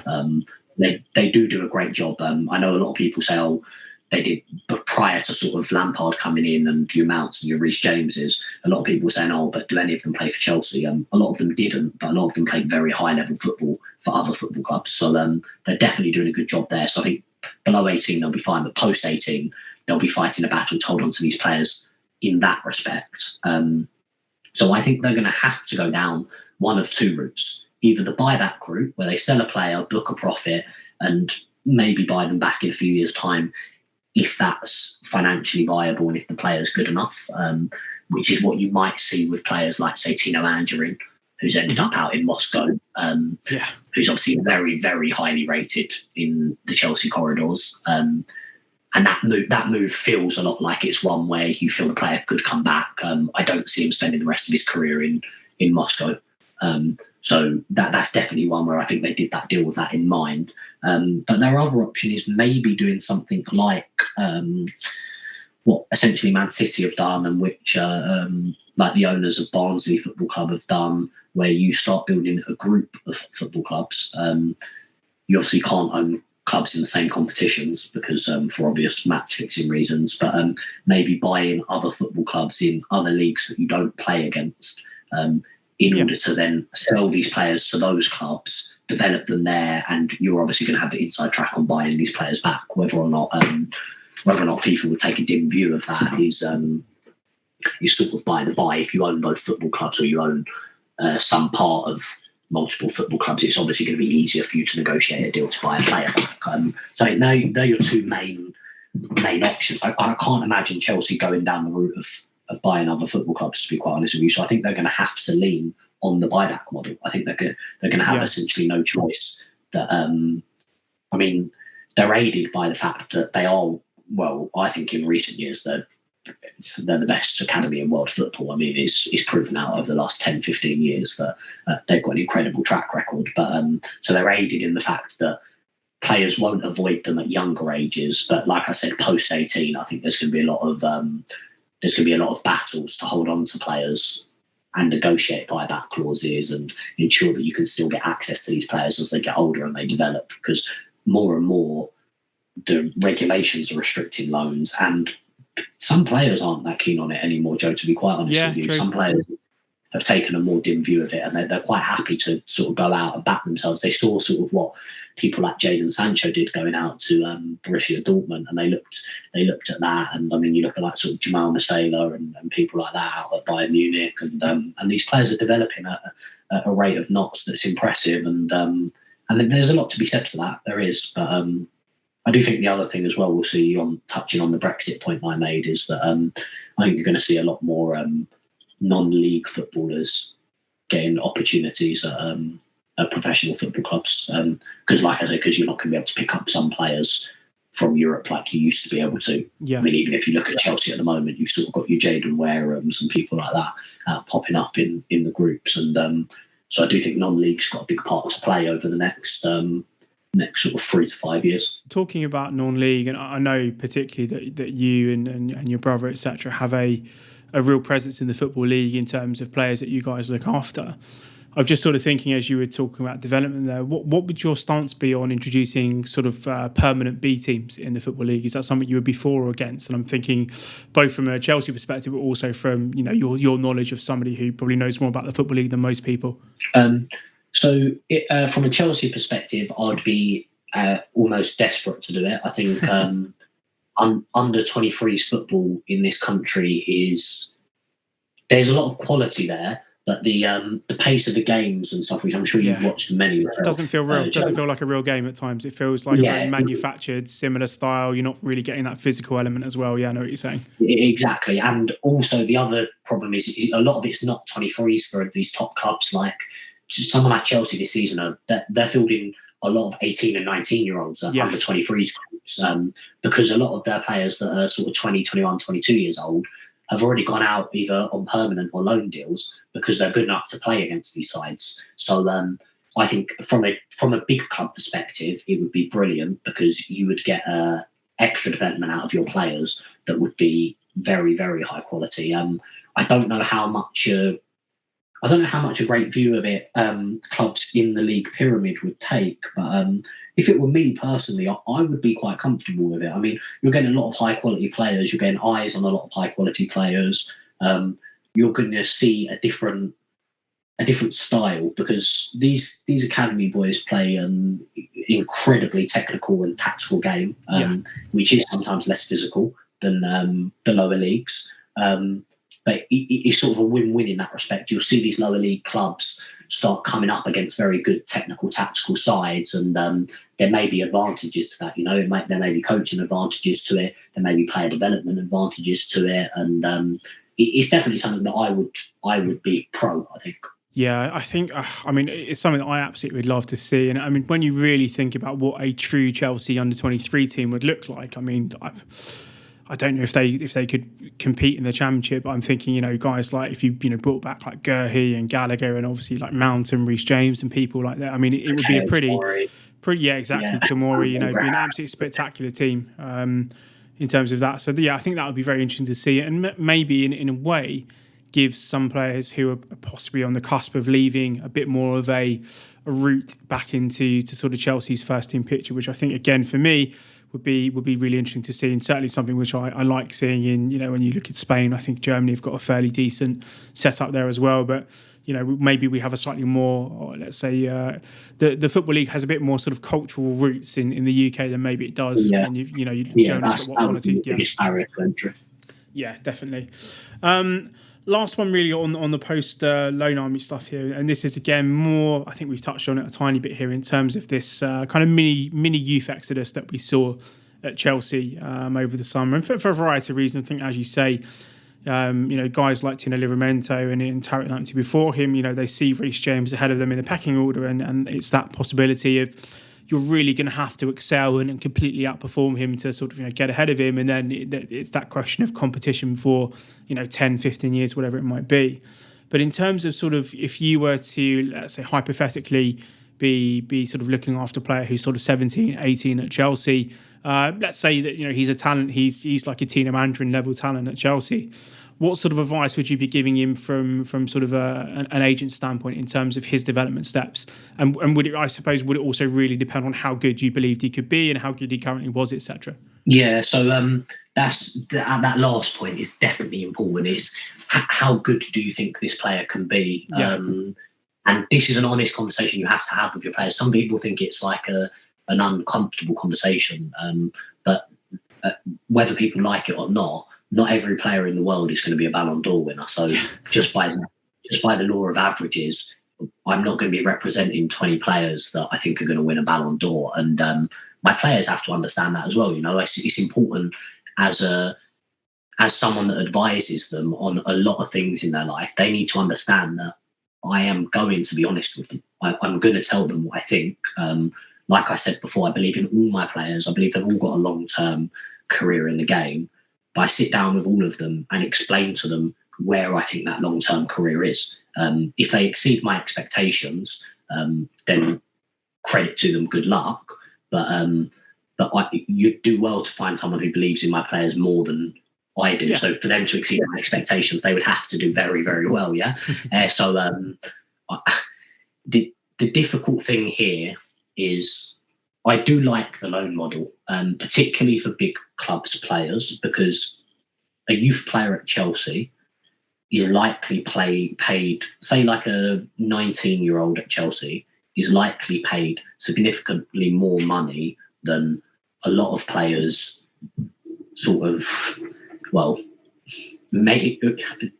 paid more than quite a lot of Championship players even, but certainly more than a lot of League 2 and League 1 players. So the advantage of them going out on loan is that Chelsea may cover part or all of their fees if they believe in the player as such. So they can get Chelsea wages, they can get Chelsea's medical staff, they can get Chelsea's training ground, they can get Chelsea's coaching, Chelsea's analytical staff, but they can go out and develop another football club, playing men's football, and getting experience that they couldn't get in the building at Chelsea. So I do like the loan model a lot.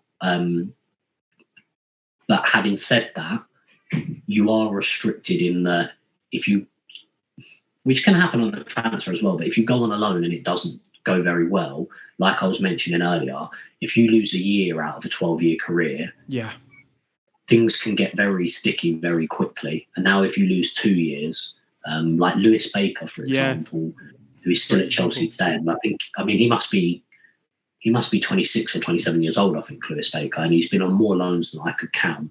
And he was one of the most highly rated youth footballers, even within Chelsea, that I know of. As in, everyone thought he was an excellent top draw player. And to be honest with you, when he's played, he's looked good. But he's had injuries here and there. He's never had exactly the right loans for him and stuff like that. And you unfortunately end up with, when you're looking at a career and going, oh, he could have been so much more.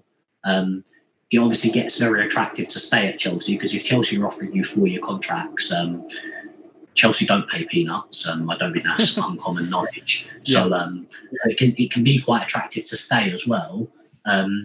Whereas if you leave on a permanent, clubs are inclined to play you because they paid for you. If a club pays, say for example, Roma pay, and I think it was reported they paid 35 million euros for Tammy Abraham.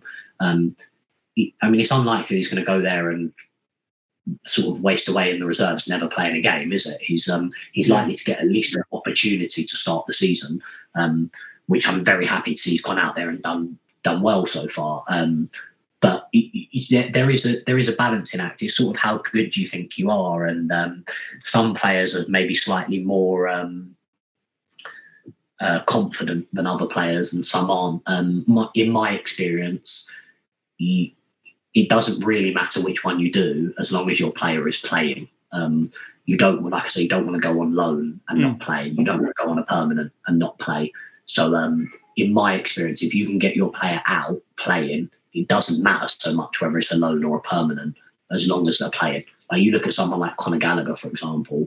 He had the loan to Swansea, half season loan to Swansea.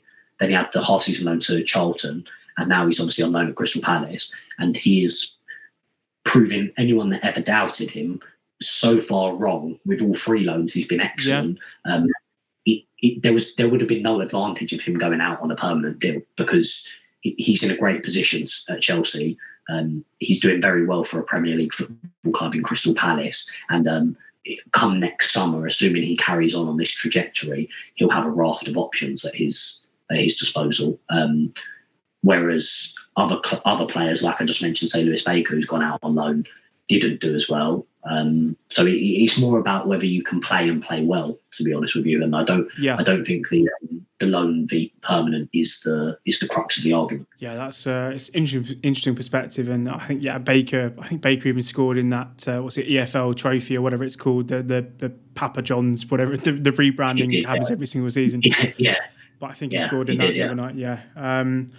That's really, really interesting stuff there, Harry. So we're coming now to, I always do these now with guests. I call them my little speed round to sort of finish up here. So we're going to touch on, first question will be, I think, probably rounding off the episode in terms of transfers and contracts and all that sort of stuff. So, and then we'll get into a little bit more Chelsea specific stuff before we wrap up. So if we kick off with, what would you say is the single biggest thing that you wish your kind of average or normal fan knew about the transfer market, that let's say that many did not know about it? So what would be your one big thing that you would, if you could impart one piece of wisdom to people about the transfer market that maybe many people do not know, what would it be? Probably because it's the most annoying one out of all the big transfers. It would have to be the shirt sales myth. It's one of my biggest pet peeves when a big transfer goes on. Sort of an hour after the transfer's gone through, you've got people reporting that this club has recovered all the transfer fee in shirt sales, because within 10 minutes they sold £900 million worth of shirts.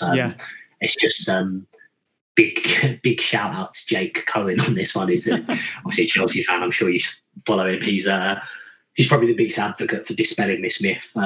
Basically, the way shirt sales work is shirt sponsors pay a very large amount of money to football clubs every single year in order to produce their kit. So say, for example, Nike pay 60, 70, 80 million pound a year to sponsor, say, Chelsea's kit. When Chelsea buy a huge player, Nike get the money from shirt sales and associated sort of accessory sales. It doesn't. I mean, over a certain threshold, sometimes clubs have agreements where they do get a small percentage then of additional sales.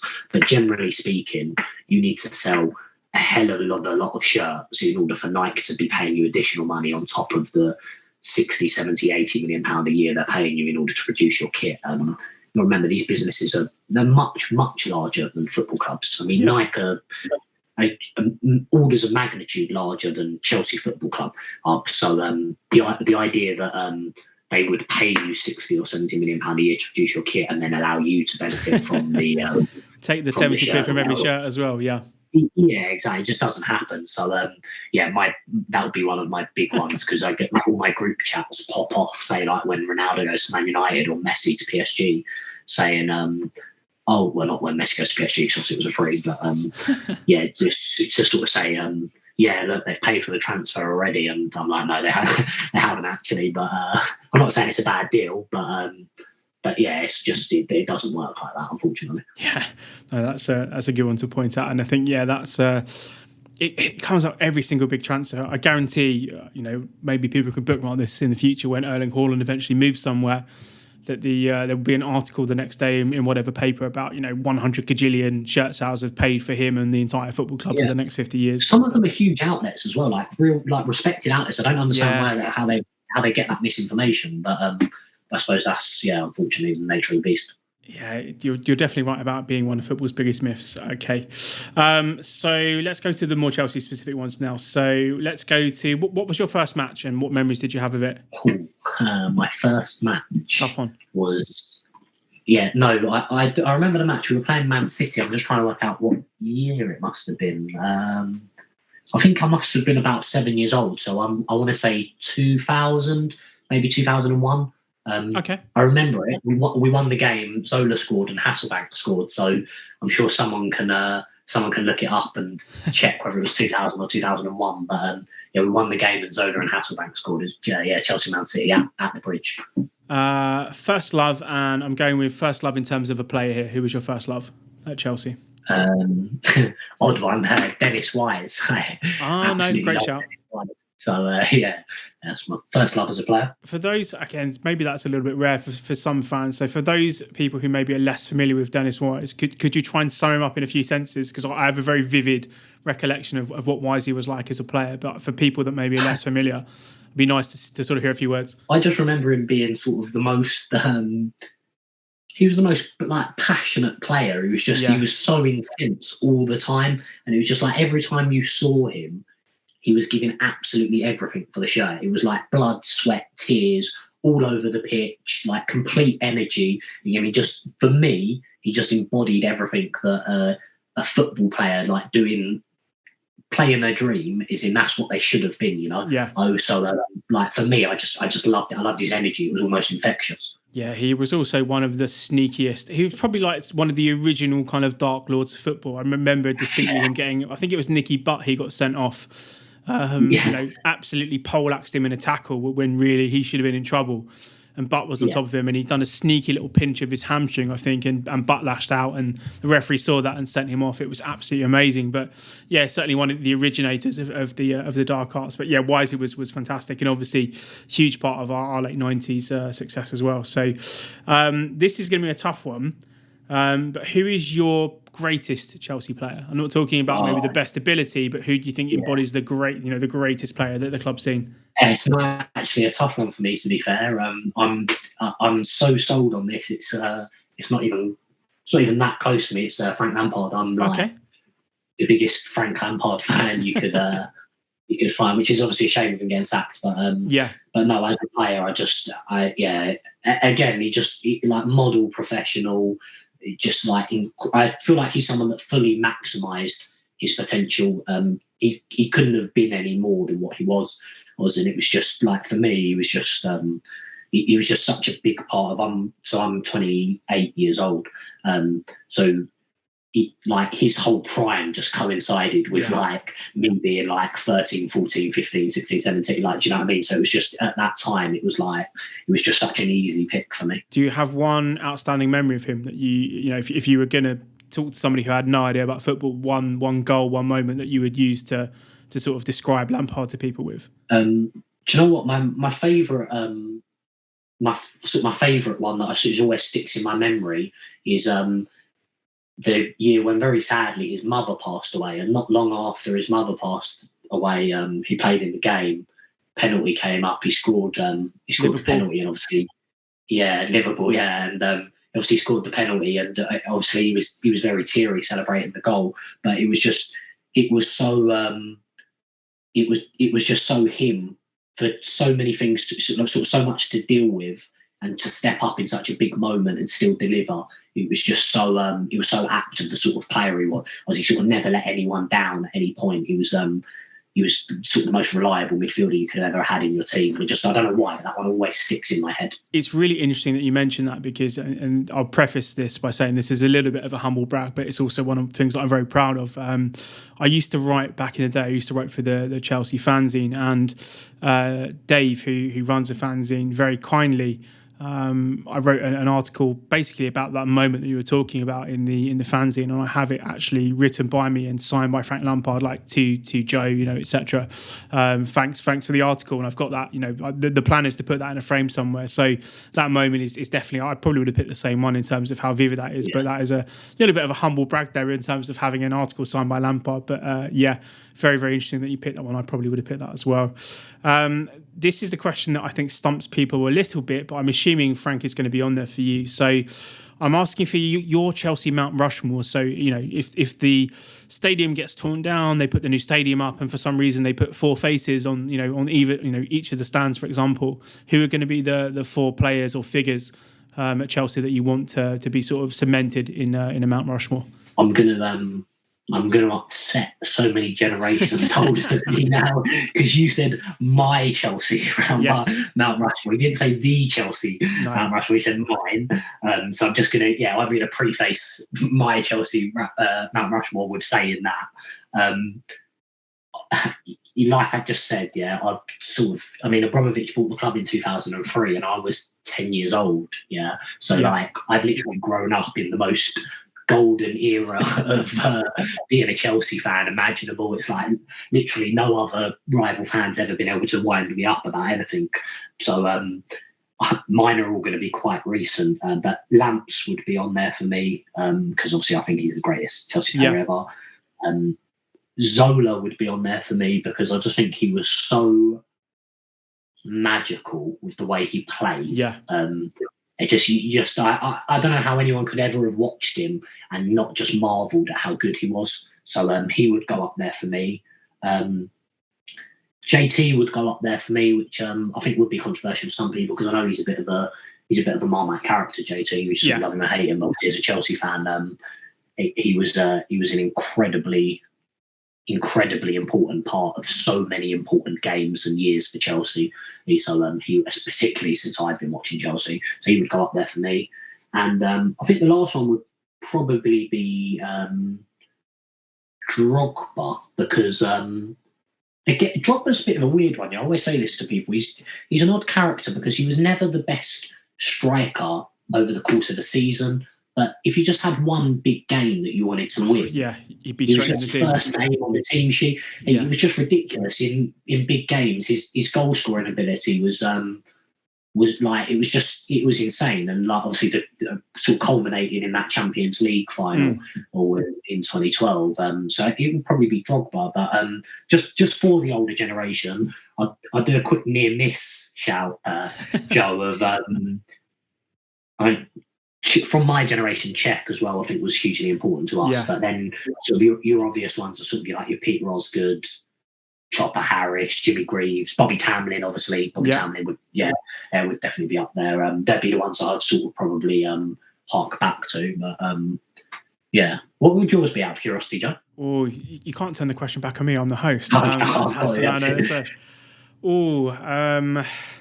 I would go. See, I'm a little bit older than you, Harry. I think about 6 years older than you. So I'm going to go with Ruud Gullit, because I think when he came to Chelsea, that was like the real turning point for the club into what they would become.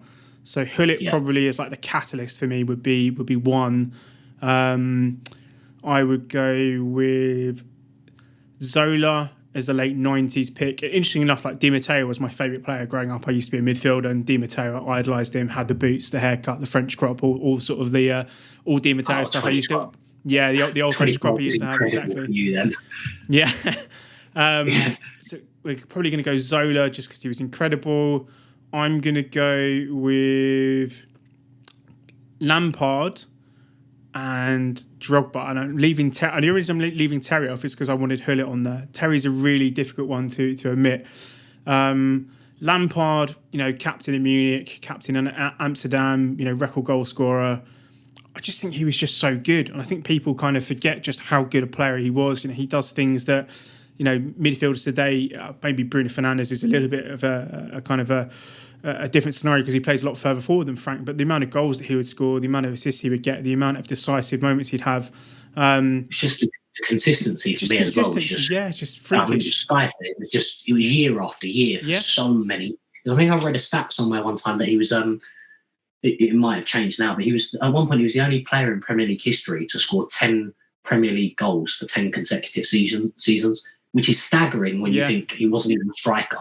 Yeah. Like, it was, and that sort of personified him. It was relentless consistency. And I think the one with Drogba, and I completely agree with you there. I mean, I think the 2009-10 season, I think, was one of the only seasons he had where he wasn't injured. I think he was at the peak of his powers, and he scored a ridiculous number of goals and got a ridiculous number of assists. Yeah. But his legacy is just trophies. Every cup final, it's like averaging a goal a game in a cup final, big games. And I think maybe it's weird that he was almost the reverse of a flat track bully. He played better against better players. Whereas he sort of rose to the occasion. Exactly. Yeah. He'd dominate. Vidic and Ferdinand, and he'd boss Carragher and all these really top centre backs. But maybe playing against Portsmouth or something like that. I mean, he might still probably still score a goal, but it wouldn't be the same level of intensity. Yeah. And I can't remember. I think it was before maybe an FA Cup final or something like that, or League Cup final.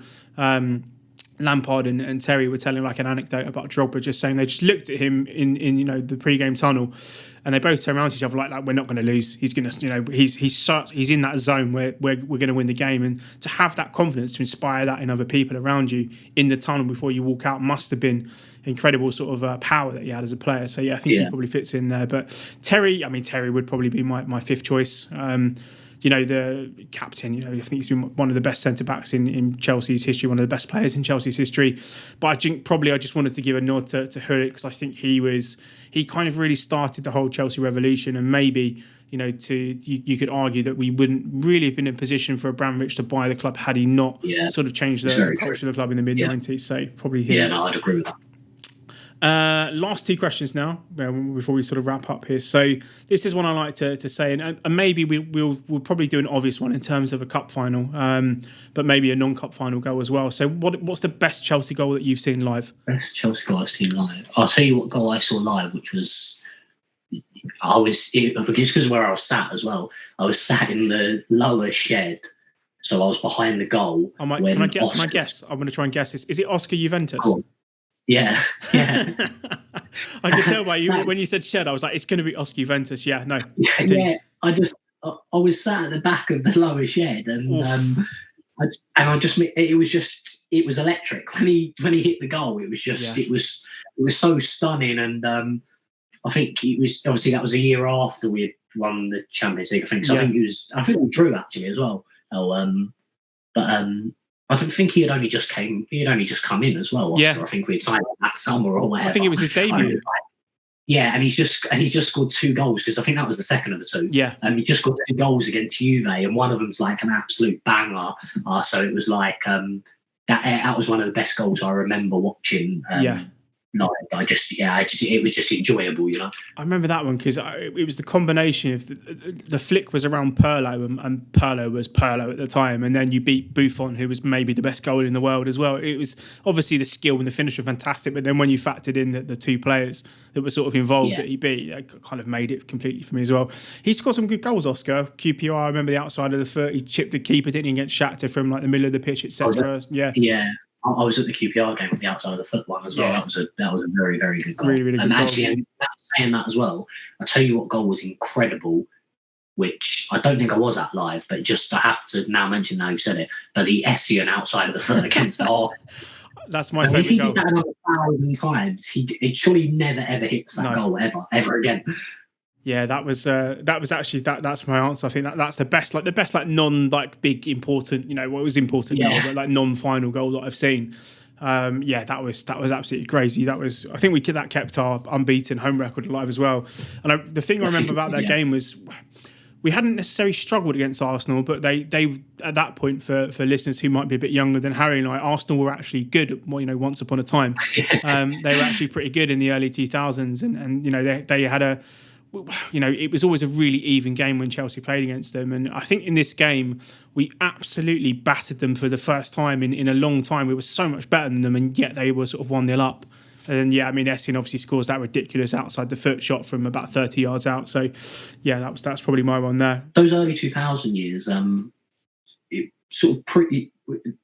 sort of looks at the Chelsea rivalry when Chelsea sort of really came to prominence under Abramovich as being heavily with Man United. But for sort of the first 2 or 3 years, it was really Arsenal that were sort of the side to really take on at that time, sort of 2003, 2004. And it was only that Mourinho sort of battered them into submission, but then Man United came back active. I mean, the man he tarnished Wenger's legacy forever and stuff like that.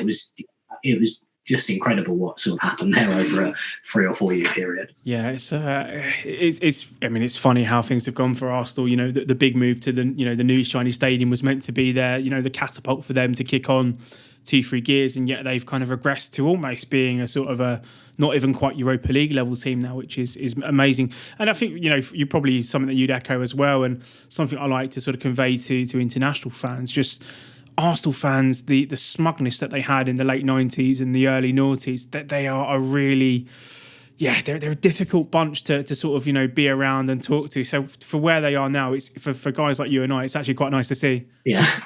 Yeah, very, very. It was very, very hard to ever feel sorry for them sort of when they weren't doing well, wasn't it? Like some clubs, you sort of almost don't mind this. You never like them, obviously, but you're almost like, oh well, as in, I don't mind seeing them lose, but no one wants to see them sort of fall completely from grace. Whereas like Arsenal as well, like, you lot are so smug, you almost deserve it.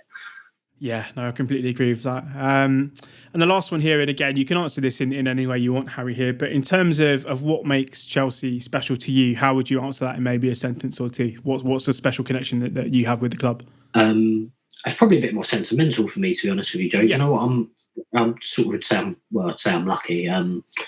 Like my whole family are Chelsea fans and have been for years. And so like for me, it's always been sort of, going down Chelsea with my granddad and sort of my brother and my cousin and all stuff like that. So it's for me, it's always been a real sort of like family feel with my football.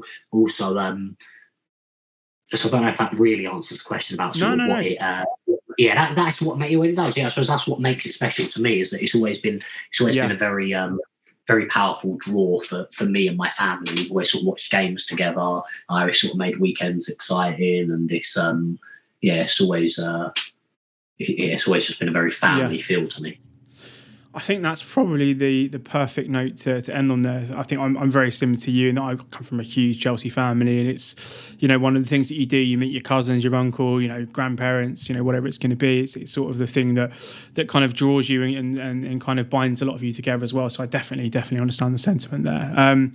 In terms of where people can find you on socials, or where people can find maybe more about Conquest, etc., do you want to just give them a little bit in terms of where they can find you and if they want to find any more information on Conquest? Yeah, cool. So probably the best social to grab me on is probably Twitter. That was, I'll say, the one I'm most active on. So it's at HHayden93. So Hayden, Hayden, at HHayden93. And then for Conquest, same, you can catch us, probably best to catch us on Instagram for Conquest. We're a little bit more active in that respect. So that's at Conquest Academy. Same, our website is just www.conquestacademy.com. Head over there and sort of give us a look, maybe give us a follow, give us a like. Catch us on YouTube for Conquest Academy as well. Actually, the same thing at Conquest Academy. There's loads of football drills for all ages of football. There's loads of fitness drills on there. But just sort of give us a follow and follow what we're doing. And guys, it'd be great to sort of interact with you all. Yeah, I must admit, I think beyond the football stuff as well, Harry's actually a pretty fascinating guy to follow. I know that I follow your book list and recommendations actually quite closely. So I've moved my entire library, and my parents are currently mocking the fact that I have a bookcase full of books on philosophy and things of that nature. But maybe a different podcast topic for another time. But yeah, just want to thank you, Harry, for coming on, mate. I think for me it's been super informative, and I think as well there's going to be a ton of information that people can obviously dip into, not just obviously when this is released, but I think as we come into January in the summer as well. So really appreciate you coming on, definitely sharing sort of the insights and actually painting the probably a more accurate picture of transfers and contracts and how that sort of whole world works. So yeah, really appreciate you coming on. Any sort of final words you want to give to the listeners before we close up? Just massive thanks really for having me on, Joe. I do really appreciate it. I enjoy stuff like this, and it's always useful. I'm a big learner myself, I like to think. So it's always nice when you can get a little bit more information and from someone sort of in the industry or whatever. I massively appreciate you inviting me on, mate. Yeah, appreciate it. And for Chelsea fans, this is the King's Road. Thanks for joining me for another stroll along it, and I will talk to you guys very soon in the future.